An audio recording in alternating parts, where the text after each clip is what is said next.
各位投資朋友大家好，歡迎收聽3分鐘港股財經大事，一個由 AI 自動生成嘅每日盤後分析。而家係2026年1月22日嘅香港時間下午5點。今日個市都幾得意，玩緊指數跌，個股升嘅遊戲。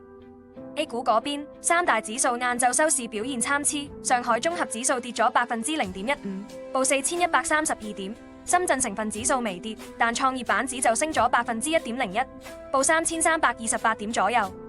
不過你睇翻個股表現，成個市有超過3200隻股係升嘅，即係話賺錢效應集中喺某啲主題板塊度，指數就俾幾隻重磅股拖住後腳咋。拖累大市嘅主力係銀行股，尤其係農業銀行，早段微升0.19%，報5.36蚊。有分析話呢個現象反映市場對經濟復甦嘅力度有啲擔心，尤其係近排出爐嘅消費同投資數據都比預期弱，搞到啲傳統經濟股冇乜力水。不過有危就有機啦，今日逆市跑出嘅板塊好有睇頭，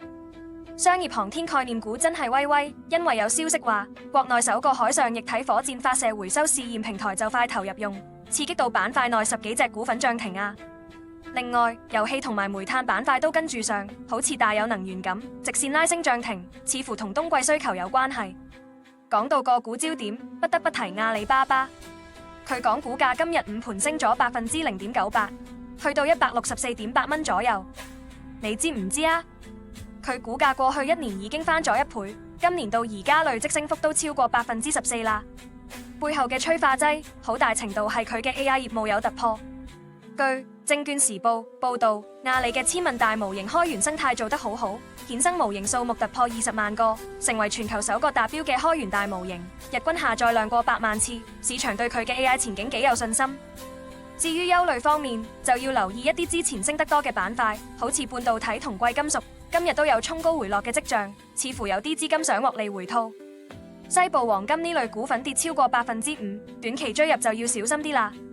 展望聽日，市場預計都會係呢種分化格局，指數可能繼續受制於經濟數據同重磅股表現，但主題性嘅機會，好似科技創新同產業政策受惠板塊，仍然會有資金追捧。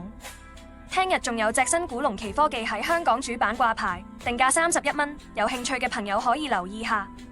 總括嚟講，今日個市係輕指數，中個股，揀啱板塊同主題先至有肉食。大家要繼續關注經濟數據同企業基本面嘅變化啦。本節目內容由人工智能技術全自動生成，只係提供資訊同埋教育用途，唔構成任何專業財務、投資或法律建議。